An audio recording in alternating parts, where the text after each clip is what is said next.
I am a disfavored concubine. One day, I suddenly gained the power to read minds. I can hear the inner thoughts of that scumbag emperor. Be careful, my dear, the road is slippery. What an idiot falling on such flat ground. If your motor skills aren't fully developed, go back to your family and get rebuilt. The chancellor is the pillar of our nation. I shall take the first drink as a sign of respect. Drink up, drink until you drop dead, you old geezer. Once I have audited the accounts, I'll start by executing your entire clan for some entertainment. Gosh, is this really an emperor? He's basically a walking commentary machine. He is even more toxic than the trolls on the internet. But the scarier thing is, it seems like he can hear my thoughts too. How hideously ugly. Those eyebrows look like two caterpillars that have turned into spirits. Don't go judging others when you're just as bad. The color scheme of your dragon robe makes you look like a glowing eggplant, thinking you look so handsome. Because of this, I haven't slept well for several nights. Back when I first discovered I could hear Xiao Qi's thoughts, I was so excited. So, Xiao Qi doesn't like the favorite noble consort Gao at all. So, Xiao Qi is not only planning to get rid of the chancellor, but he's also planning to topple the Empress Dowager. As I expected, Xiao Qi is exactly as I thought, even more twisted than I imagined. The harem gatherings I used to despise have suddenly become quite interesting. It is a front row seat to all the drama. That is right, I'm a transmigrator. I once thought mind reading was a gift from heaven for a chosen transmigrator like me to stay alive. I never expected that. His Majesty has arrived. Today, I've decided to put him to the test. The first time I suspected Xiao Qi could hear my thoughts was also during a harem banquet. That day was noble consort Gao's birthday. The entire harem presented lavish gifts. Even the Empress Dowager gave a pair of priceless jade ruyi. Xiao Qi, of course, was there too. I was excited to eavesdrop on his inner monologues, but the music that night was far too loud, and I was sitting too far away from him. I couldn't hear a thing. Then I got bored. When I'm bored, I like to count heads. 1, 2, 3, 99 concubines.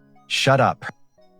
The entire hibiscus palace fell into dead silence. I was so startled that my mind went blank. Everything is fine, continue. I'll catch my breath. You scared the hell out of me, you dog of an emperor. I saw his gaze lock onto me, sharp as a torch. As an unfavored concubine, the number of times I see the emperor in a year can be counted on my fingers. I doubt he even remembers my name. Yet, what a coincidence. Every time I vent, he catches me red-handed. Xiao Qi's deep purple dragon robe brushed past my eyes. I sat up straight, looking neither left nor right. I had already prepared a strategy. Just as Xiao Qi sat down, I started counting. 1 concubine, 2 concubines, 3 concubines. Lin Bang sent over a dozen more beauties recently. There are actually 121 concubines sitting here. I held back that last part about him being a dog emperor. I glanced at him sideways. No reaction. As expected, his persona is that of a tyrant who keeps his emotions hidden. I shifted, resting my chin in my hand, and gazed at him with an adoring expression. Wow, His Majesty looks so handsome today, with a face like jade and eyes as bright as stars. He truly is the most beautiful man in our dynasty. If he really can hear me, it's lucky I didn't lose my head the last 2 times. I must lay it on thick with the flattery this time. He was calmly drinking with the Empress Dowager. Oh my, what happened to His Majesty's collar? It looks like it is folded. How did those servants attend to him? It really ruins his heroic and martial image. I immediately bowed my head. Men are born good at heart, but their habits make them drift apart. I had thought it out long ago. For any human being, let alone a modern person with free thinking, finding themselves in a wicked feudal palace, how could they not have cynical thoughts in their head? But bad-mouthing a tyrant will get you killed. The only way to stop myself is to fill my head with other things.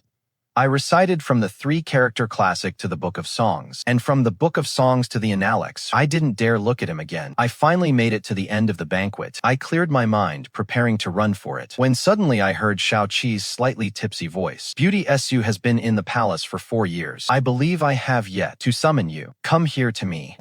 Actually, I was born into this world as a transmigrator. Among the many transmigrated women, I suppose I fall into the category of those with bad luck. My mother was a mere maid behind the scenes, only promoted to a concubine after giving birth to me. There were 2 golden, pampered, legitimate sisters in the household, each more beautiful than the last. The year of the imperial selection, father had already arranged their marriages early on, then turned around and tossed me into the imperial palace. I'm not beautiful enough to stand out, nor are my talents particularly striking. It was only after my brother won 2 battles abroad that the emperor promoted me to a beauty. Simply put, whether before entering the palace or after, I have always been a presence with no presence at all. Xiao Qi's words just now made the 100+ pairs of eyes at the banquet stare directly at me. Me, Beauty Su. I ignored the gazes of the favored concubines in the front row, who looked like they wanted to tear me apart. Your Majesty actually wants me to sit next to him. Oh, what do I do? I'm so nervous, so excited, so tacky. Your Majesty, let me serve you some food.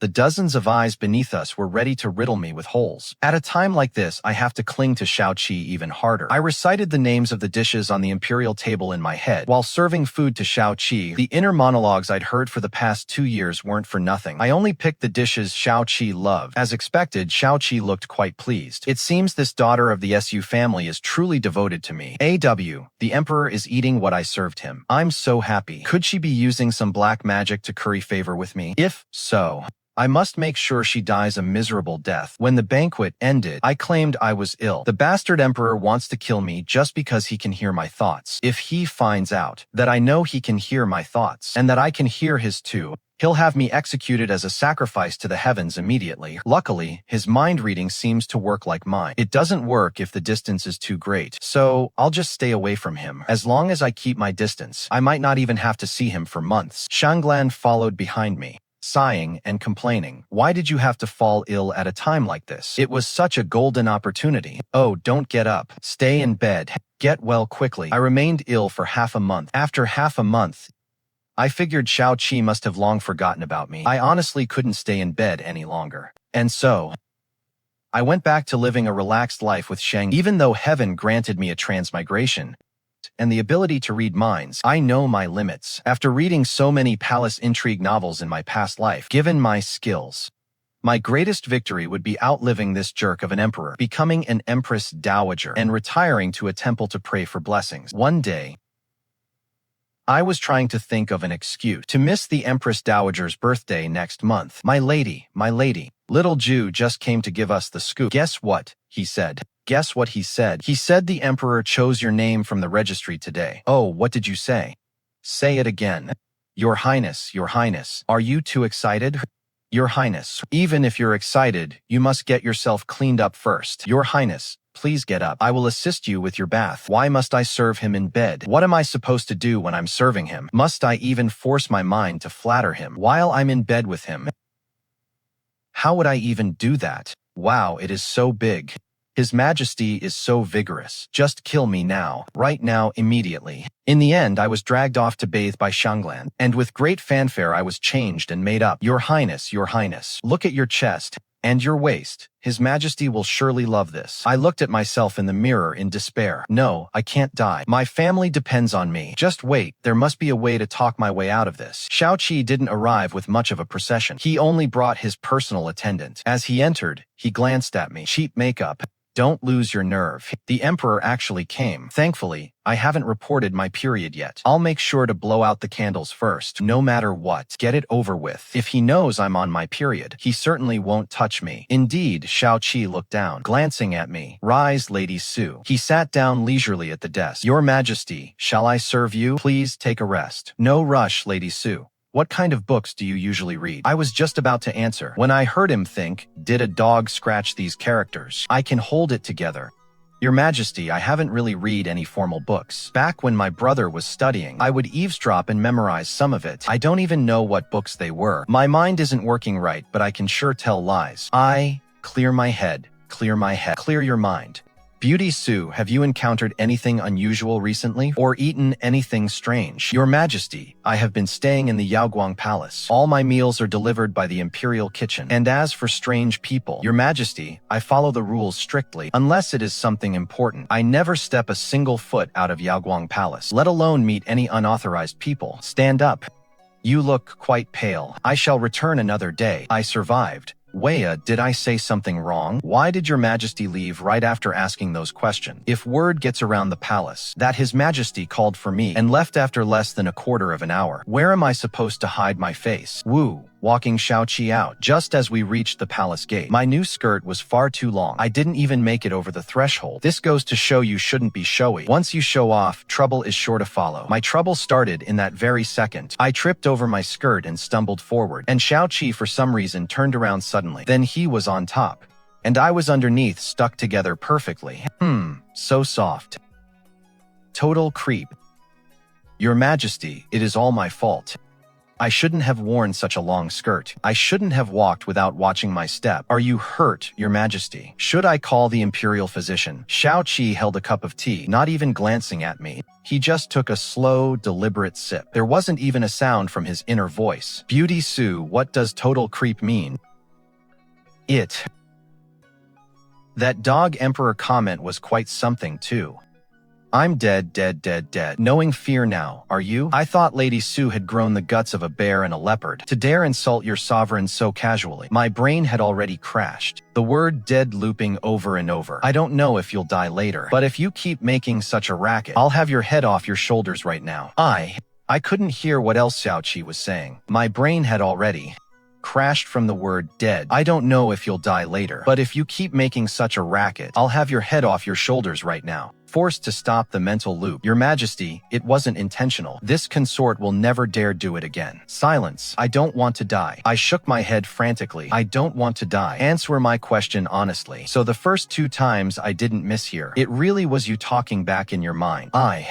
Meaning whatever I think in my heart, you can hear it too. Since when? With every word I heard, Xiao Qi's face grew a shade darker. 2 years ago. He slammed the table in anger. It seems Lady Sue knows quite a few of my secrets. Your Majesty, this consort's mind isn't very sharp. I forget things as soon as I hear them. Really? Oh, who was it that just said they memorized the book of songs? And the Analects just by listening to their brother read? Death is the worst that can happen, right? I feel like I'm about to reach my limit. But Lady Sue, to have kept secrets for 2 years, you must be a clever person. Do you wish to make amends? I nodded repeatedly. Come here, you dog. You misheard. I said nothing at all. Xiao Qi actually wanted me to help him deal with Chancellor Gao and the Empress Dowager. But between dying immediately or dying later, I still chose the latter. And so I became Xiao Qi's newly favored pet, the sole focus of his favor for a month, promoted 8 ranks in a row. During this month, Xiao Qi would come to Yaoguang Palace right after morning court to spend the entire day with me. Of course, that was just for show. The truth was that he found my internal monologue too active, or rather, too noisy. Whenever he entered Yaoguang Palace, he'd head straight to the side chamber. Don't be curious. I didn't sleep with him. Actually, I had realized it long ago. He isn't interested in women at all. In the entire inner palace with over 100 consorts, there wasn't a single one he looked at with interest. He was just a heartless working machine. For that month, I was very self-aware. I didn't step outside the main gate, nor did I go out at all. Whenever any consort came to provoke me, I would shamelessly reply, "Serving His Majesty yesterday." I was truly exhausted. Sister, please come back another day. According to Shanglan, the entire inner palace hates my guts now, especially noble consort Gao, who has already thrown a few tantrums in Furong Palace. She claims she'll skin me alive, this vixen. I think back to the slap she gave me when I first entered the palace, and I deeply fear for my future. This month, my 2 older sisters even sent messages one after another wanting to come into the palace for a visit, to discuss how they used to bully me. But this month has still been the most comfortable month of my 2 lives combined. Wined and dined in luxury, living in extreme indulgence. No wonder so many people exhaust themselves climbing up the ranks. Your Majesty, I glimpsed a few old officials covering their faces in disgust. Yet Xiao Qi seemed completely oblivious, taking a bite and feeding it to me. He even smiled and wiped the corner of my mouth. Qingqing is so playful, so very playful. Qingqing. I have goosebumps all over. If you dare get goosebumps on me, just try it. He looked as gentle as could be on the surface, but inside he was coldly warning me. Must Your Majesty do this? I looked at my father, who cares most about appearances. His face was turning the color of pig liver. Do you still care what your father thinks? I don't. I really don't. But Your Majesty, you promised that you would take care of my mother. Your Majesty, allow me to pour you a drink. I leaned up to pour Xiao Qi a glass of wine and fed it to him in such a bewitching way. I glanced over at the young man in green robes sitting in the corner. My heart was struck in an instant. My white moonlight. What is white moonlight? Xiao Qi asked me in his mind. It is nothing. Regardless, I have sacrificed so much. Your Majesty should grant me one more favor. Su Qingqing, don't push your luck. Fine. I leaned into Xiao Qi's arms with a smile, and Xiao Qi hugged me back with a smile. Wow. It's just like telepathic communication, like something out of a fantasy world. What is a fantasy world? I'll settle the score with you when we get back. Xiao Qi suddenly gripped my waist. Now, go provoke Gao Yinshuang. Gao Yinshuang? Noble consort Gao. I snuck a look at the chancellor sitting imposingly at the head of the table, right in front of her own father. Maybe you should just kill me instead. That isn't impossible either. I can't really be blamed for my adit. I have lived 2 lives. In my first life, I was born into a family that favored boys over girls. I wouldn't say I suffered much in terms of material things, but no matter whether it was my father or my mother, the thing they said to me most often was, "Can't you just endure it? Can't you just give in? He is your brother after all. Don't cause trouble for the family." Being brainwashed with that mindset since childhood made me cowardly to the bone. Whenever I ran into trouble, I would hide if I could. I pretended that I didn't even exist. In that life, I eventually died under the wheels of a car. That day was the day my brother started college. I had checked the route beforehand, and I was walking in front, pushing the luggage. My mother and brother were following behind. While crossing the street, I was thinking about where we should go eat afterward. "So Qingqing, can't you keep an eye on your brother?" I looked back and realized a car had just brushed past my brother. I was about to explain myself, but seeing the panic in my mother's eyes, I just wanted to say one thing. "You finally see me now." In this life, it goes without saying, I've been constantly reminded by my mother's concubine, concubine 2, Enger, to give in to please others, please the legitimate daughter, please the mistress of the house, please my own father. If I failed to please them well, it didn't matter for me personally, but it was my birth mother who suffered. The mother I have in this life loves me with all her heart. I cannot bear to see her suffer. And so, to force myself to stand tall after 2 lives of bowing my head, to go and righteously cause trouble for others, be brave. I will have your back. I straightened my back, took the wine, swayed my hips, and fully embodied the aura of a femme fatale. Sister is drinking all alone. You must be terribly bored, aren't you? The men and women are seated separately at the banquet, but we can still see each other. Bitch. Presumptuous. I was startled, before realizing it was Xiao Qi's inner voice. No one even insulted you. What are you so angry about? Sister, you're so worked up. You should drink this cup of wine to cool off. How dare a mere Ju offer a toast to me? Noble consort Gao stood up abruptly, and with a slap she knocked the wine cup out of my hand. What should I do? Hit her right back. Hit her.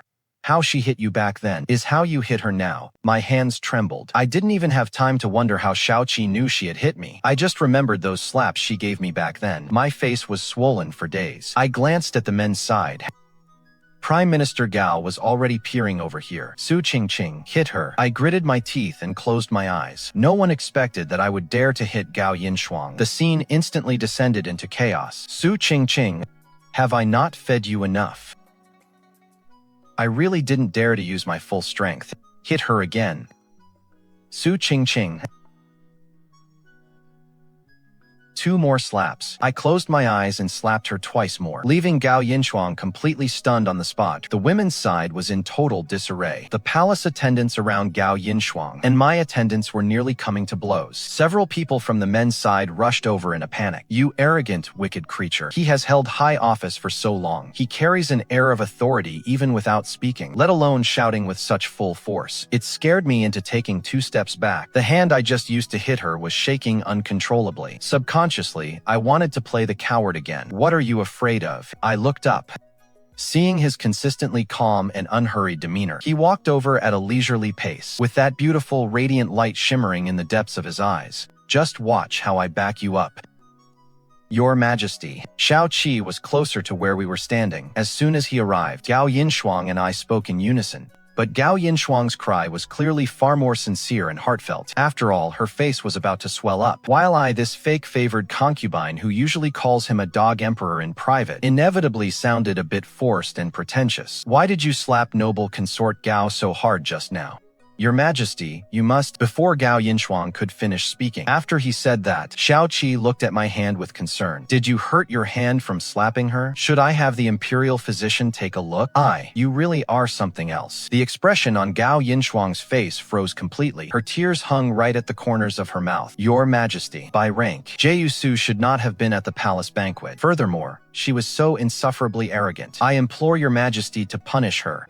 It is said that Prime Minister Gao dotes on this daughter most of all. His face had turned pale by now. Prime Minister, is governing the court not enough for you? Do you intend to stretch your reach into my inner palace as well? I have no such intention, Your Majesty. However, you have reminded me of something. Jiu Su is of low status, so acting against the noble consort this way was indeed improper. The expressions of Prime Minister Gao and Gao Yinshuang softened slightly. Noble consort Gao has always been overbearing, a fact of which I have long been aware. Today she has caused such a disturbance at the banquet. It is a loss of decorum. But in consideration of the fact that she has served well in assisting with the palace affairs, she shall be demoted to Jiu Gao. As for Jiu Su, I find her character to be pure and kind, and straightforward and innocent. She is hereby promoted to consort Hui. Now that consort Hai is punishing a mere Jiu, that should be considered appropriate, shouldn't it? Xiao Qi spoke in such a gentle and casual tone that everyone present was left stunned. It was also easy to understand that Xiao Qi was using Gao Yinshuang to strike a blow at Prime Minister Gao. But when one considers the favor Imperial Consort Gao once enjoyed, and the paleness of her face today, I couldn't help but click my tongue. You are quite kind-hearted. Xiao Qi has been dropping his mask more and more in front of me. Rest assured, Qingqing, I treat you differently than the others.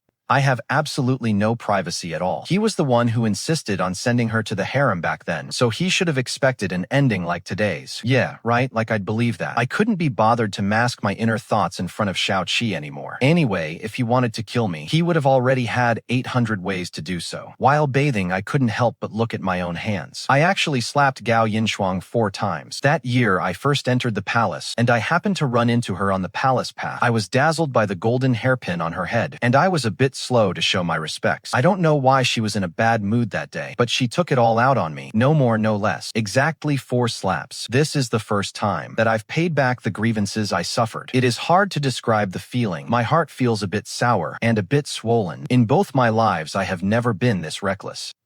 But how did Xiao Qi know that Gao Yinshuang had hit me? Tonight, 1 or 2 slaps would have been enough to achieve the goal.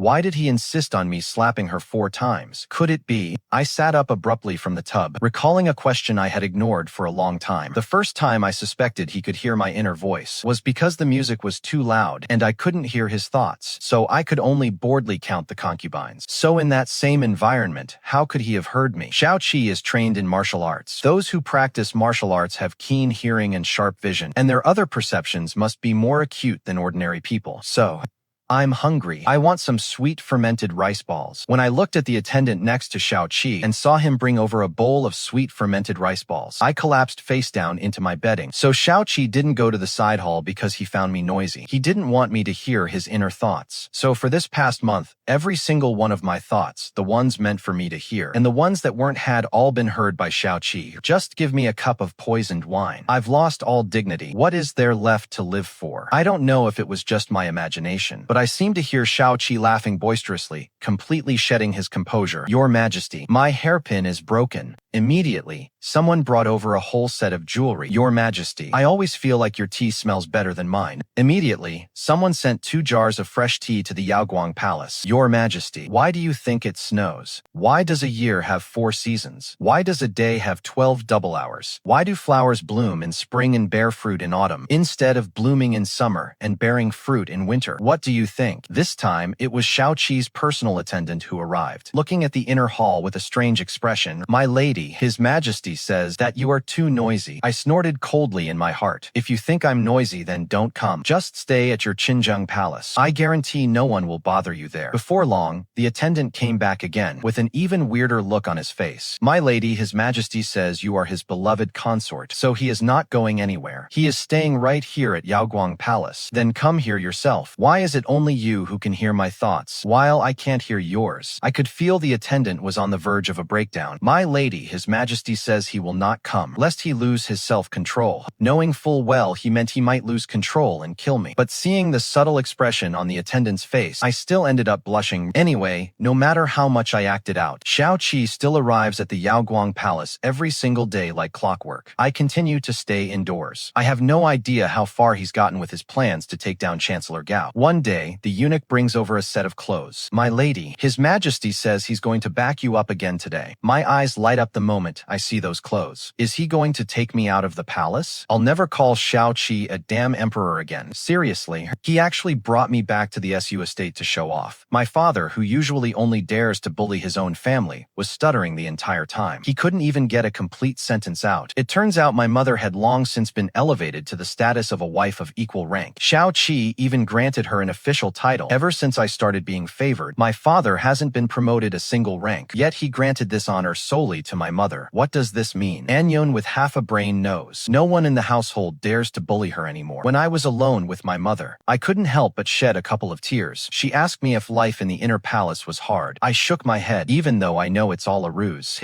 In 2 lifetimes, I have never been doted on like this before. Perhaps because Xiao Qi had tipped them off beforehand. My 2 older sisters were also home. They surrounded me with flattery and obsequiousness, practically treating me like royalty. How's this for backing you up? Xiao Qi asks me in my mind. I mock him internally as a childish brat. Xiao Qi doesn't retort. He just lifts his chin with a smirk, like a proud peacock. He's killing me with his goofiness. After finishing our show of power at my parents' home, Xiao Qi takes me out for a stroll. I feel sorry for myself, having been here for over a decade, and all the things other transmigrated heroines do. Listening to music, visiting pleasure houses. I haven't done a single one of them. It's impossible for Xiao Qi to take me to a pleasure house, but listening to some music is quite feasible. Hearing traditional opera here for the first time, I can't understand a word of it. For every line sung on stage, Xiao Qi translates it for me in my mind. By the end, I didn't even know what I had heard. I only felt my heart swaying and bobbing as if on a tiny boat. As I said before, one shouldn't get too cocky. Cockiness leads to trouble. When the broadsword smashed through the table, I was busy propping up my chin, trying to steady that tiny boat in my heart. Assassins. I don't know who it was, but someone roared. Only then did I snap back to reality. This is the ancient era where blades have no eyes, and the person beside me is the emperor who gets assassinated more often than anyone. The scene descended into chaos in an instant. Xiao Qi pushed me into a corner. A coward to the core like me, when faced with something like this, should have been hiding like a quail immediately, but I straightened my back, and surprisingly, I didn't even dare to blink. Seeing a broadsword swinging toward Xiao Qi. Stop.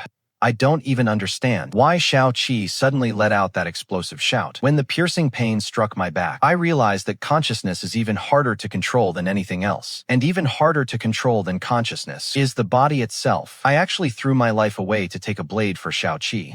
I think I'm going to die.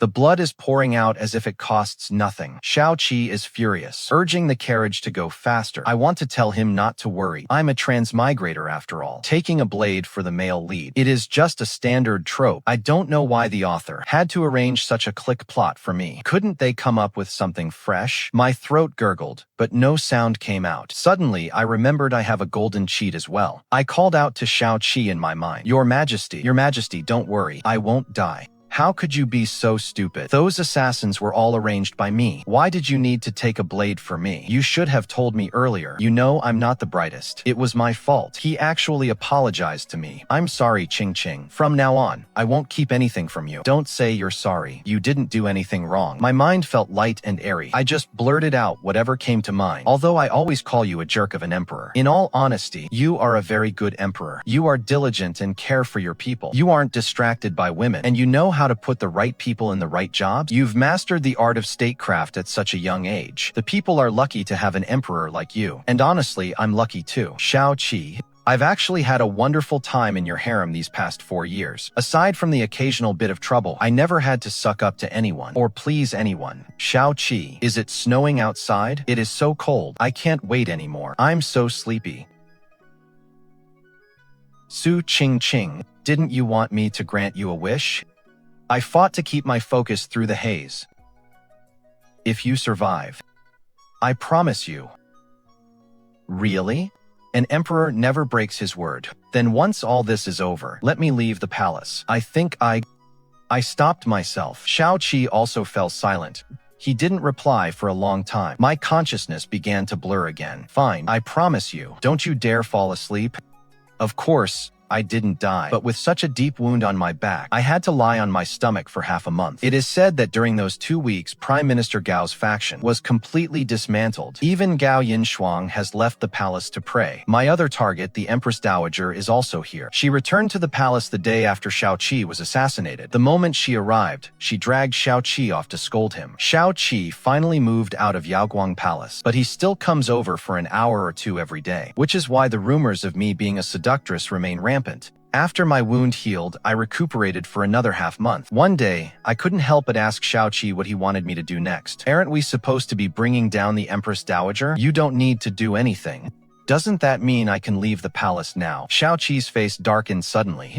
I truly admire him. During the hour or two he spends here, he never lets me hear any thoughts I shouldn't.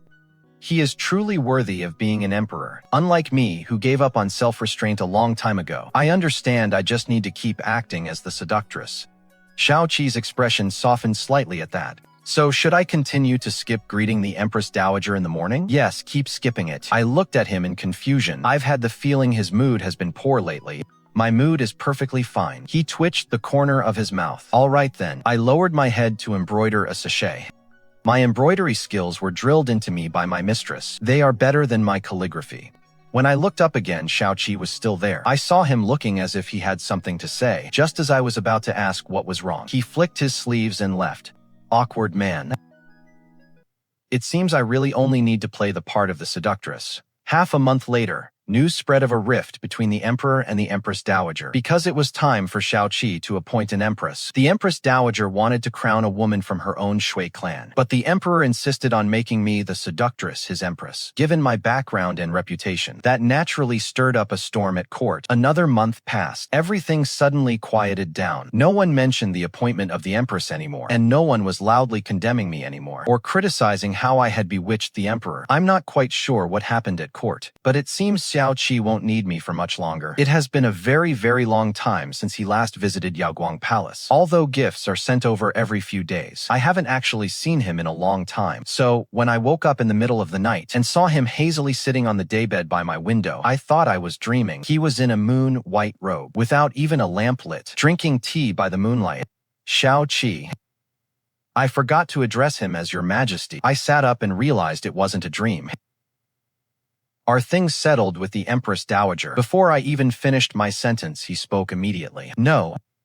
Oh, we both fell silent. Aren't you going to sleep? Xiao Qi's hand holding the teacup paused. He set the cup down and paced to my bed. The bed in the side chamber is covered in dust. He laid down directly. He had no other intentions, because as soon as he lay down, he turned his back to me. I blinked and turned my back to him as well, forcing myself to clear my head and fall asleep quickly. Su Qingqing, why do you want to leave the palace? For freedom. I can have that too. Once you leave the palace, what do you want to do? I haven't thought about it yet, but I heard my stepmother say, some women can support themselves as seamstresses. No wonder you're always burying your head in embroidery. I didn't say anything. Su Qingqing, what kind of man do you like? My back stiffened. I didn't dare to turn around. What about you, Your Majesty? What kind of woman do you like? My question stumped him. It certainly wouldn't be someone like me. Who said that? You said it yourself. Trivial and vulgar. At that time, do you think I am some common man who judges others by appearance? You also said I was simple-minded and a habitual liar. Well, I also said you are of a pure and kind nature, direct and innocent. It doesn't matter. In any case, I wouldn't like someone like you either. Xiao Qi's words came to an abrupt halt. In those eyes that usually shimmered with light when he smiled, the stars fell. He sat up, silent. There was a breeze outside the window. The leaves rustled.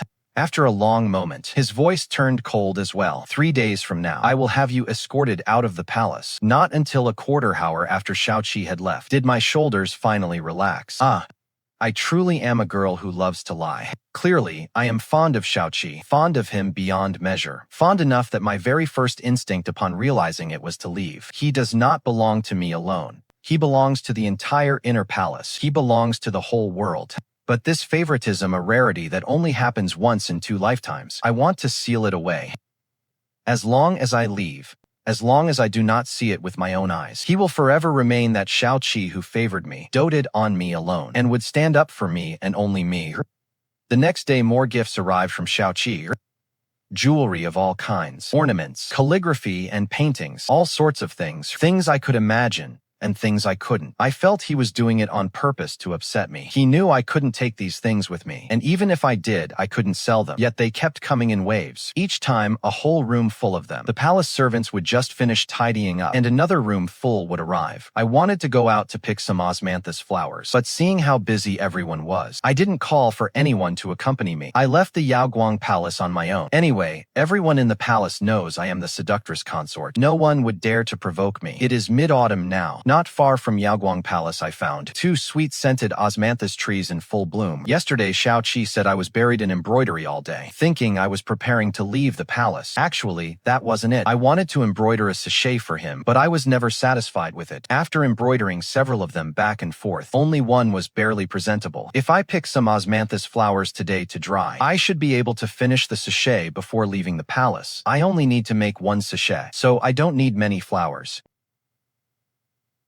But in such a short moment, Sumoni suddenly covered my mouth and nose. A strange fragrance entered my nose, and my consciousness faded away. How dare you? How dare you openly abduct someone right before my eyes? And what is it that I would not dare? Xiao Qi, I have already said, that demon concubine is plaguing the imperial court. Even the heavens could not bear it, and have taken her away. What does this have to do with me? That is utterly absurd. If your majesty would only consider our bond as mother and son, and allow me to live in peace, she would naturally return. Gushun, surround Kuni Palace. Gushun, commander of the Imperial Guard. I struggled to regain my senses, but before me there was only pitch-black darkness. My hands and feet were bound, and I had no strength in my body. My throat felt as if it had been scorched, and I could not make a sound, but that does not matter. We have a secret weapon. Xiao Qi, don't waste your energy. I am right here. I screamed in my heart. Although I am not your birth mother, I personally raised you to adulthood. Have I ever let you suffer the slightest grievance? The Qi family has helped you secure the throne all these years. If there is no great merit, there is at least hard labor. What would it matter if you took 1 Shui girl into your palace? Xiao Qi's voice carried a chilling sternness I had never heard before. That I spared the Shui clan and only sent them into exile, choosing to take only 1 life, was already out of respect for the Empress Dowager. For the Empress Dowager to insist on bringing a criminal's daughter into the palace, what exactly is your intent? You know the answer in your own heart. Then I am afraid I cannot return that enchantress to you in one piece. Am I not right here? Xiao Qi, can't you hear me? I hear the emperor even smashed up the hall of diligent government for her last night. And this morning, you seemed intent on emptying out your private treasury, sending all your prized collections to her. With such abnormal behavior, let me properly interrogate her, to see what sorcery she has used on the emperor. Nonsense. I heard the voice in Xiao Qi's heart. Make a sound. Su Qingqing. Over here. I'm over here. By the time Xiao Qi carried me out, I saw the Empress Dowager's face had gone ghostly pale, her hands trembling as she pointed at me as if she had truly seen a monster. I glanced back once. She had actually been hiding me beneath her own bed. The Empress Dowager, startled by this evildoer, has a fractured spirit. From today on, go to the Huangguo Temple for purification. Xiao Qi carried me all the way back to the Yaoguang Palace. The Yaoguang Palace looked as if thieves had ransacked it. Everything turned upside down. The gifts that had been bestowed upon me hadn't even been tidied away. Xiao Qi fed me medicine, and I began to regain my strength. My throat felt clear enough to breathe again. He had not made a sound the entire time. He didn't speak a word, and his heart remained silent as well, his face grim as he applied the medicine to me. I didn't know what to say either, so I just apologized in my heart. I'm sorry. I've caused you trouble. Xiao Qi suddenly threw the medicine box aside, still planning to leave. Go then. Leave sooner. Better peace of mind. He walked away, flicking his sleeves. I blinked and picked up the medicine box.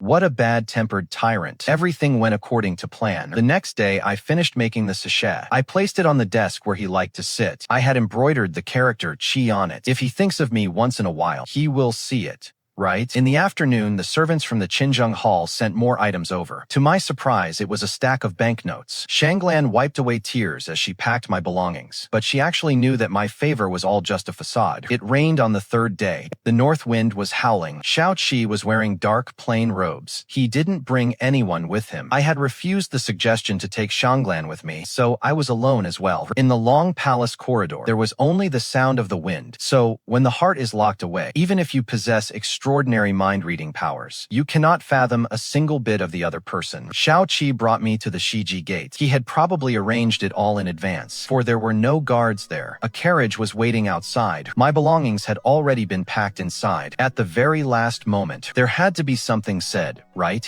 Thank you, Xiao Qi. I looked up at him with a smile. He, however, looked away. I said it again in my heart. Then, I'll be going now. I turned and headed toward the carriage. The weather had changed so suddenly. Once inside the carriage, my hands were still trembling from the cold. The carriage window was wide open. I looked out, and Xiao Qi was standing at the towering palace gate, also looking over. A fine rain was falling. His features were still clear. Something I used to say when flattering him was actually true. He was incredibly handsome. At this moment, draped in the hazy mist and rain, he looked like someone who had stepped out of a painting. His dark eyes looked at me heavily, stilling for a moment before turning away. I pulled my gaze back as well and closed the carriage window. As soon as the window was shut, the light grew dim and the surroundings fell into silence. I strained my ears, trying to catch a sound, waiting to hear his footsteps. If I heard him leave, I would go. But after a long while, there were no footsteps. Instead, a lonely, quiet voice echoed deep within my mind. Su Qingqing, I can no longer walk away. I would remember this day forever. This was the most important day of my life. I sat alone in the dimly lit carriage, hearing the proud emperor open his heart to me. I know you come from another strange and fantastical world. I know what you seek in your heart, a single life with a single partner. I know that, as the one who holds this lonely position, I should remain detached from personal feelings and hold the world in my heart. My inner court was meant to be a tool for balancing the court and for extending the royal lineage. But I am also a man of flesh and blood. I can have feelings, and I can have love. Su Qingqing, my heart is drawn to you. My tears began to stream down instantly. I want you to be my empress, not as a performance, but from the depths of my soul. Su Qingqing, will you stay? The rain outside grew heavier, tapping against the window like silver needles. I will honor you, love you, and protect you. I will be your support for a lifetime. A sovereign never breaks his word. I don't even know what is going through my mind. Perhaps, just like my eyes, it has started to rain endlessly. Miss, are you ready to go? I pushed open the carriage window once more. Xiao Qi remained in the same position as before, his back turned toward me, as if he were about to leave. Yet in truth, he hadn't moved at all. His straight posture was almost blurred by the intensifying curtain of rain. Miss, the rain is getting heavier. I closed the carriage window, pushed open the door, and stepped out. Almost the moment my feet touched the ground, Xiao Qi turned around, a strange luster igniting in his pitch-black eyes. He crossed through the pouring rain, striding toward me, and pulled me into his arms. I wrapped my arms around his neck, unable to tell whether it was rain or tears on my face. Do not worry, Su Qingqing. I am willing to be a tyrant for your sake just this once.